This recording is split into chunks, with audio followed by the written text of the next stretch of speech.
Sacré Donald Trump, les États-Unis ont prévenu l'OTAN.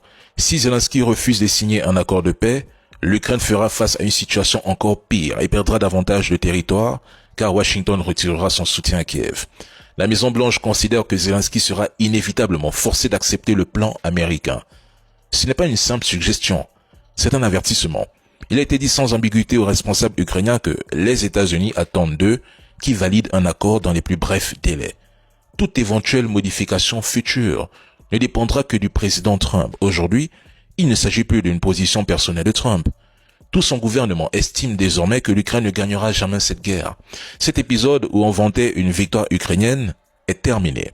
Même avec des sanctions supplémentaires, plus d'armes occidentales, plus d'argent, l'issue reste la même. L'Ukraine perdra. Trump lui-même reconnaît qu'il n'a plus rien à sanctionner en Russie. Tout a déjà été frappé, mais avec la Chine et l'Inde derrière Moscou, ces sanctions sont vouées à échouer. Résultat, Washington n'a plus aucun levier pour faire plier le Kremlin. Alors, pourquoi prolonger une guerre qui épuise l'Europe et permet à la Russie d'avancer?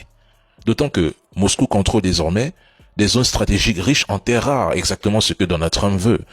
Les États-Unis ont intérêt à reprendre le commerce avec la Russie et le plan de paix de Donald Trump le montre clairement.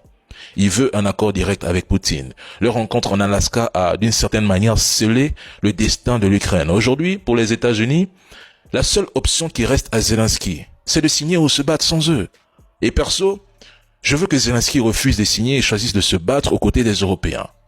Nous voulons vraiment voir jusqu'où la France ira pour soutenir l'Ukraine, parce qu'il est trop facile pour le président Emmanuel Macron de critiquer la Russie quand on sait qu'il n'a strictement aucun moyen de contrer Poutine sans l'appui des États-Unis.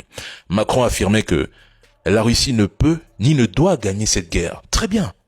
Alors que Donald Trump se retire du conflit, et nous verrons enfin, sans les États-Unis, ce que vaut vraiment cette France qui vient en Afrique donner des leçons de sécurité et de démocratie.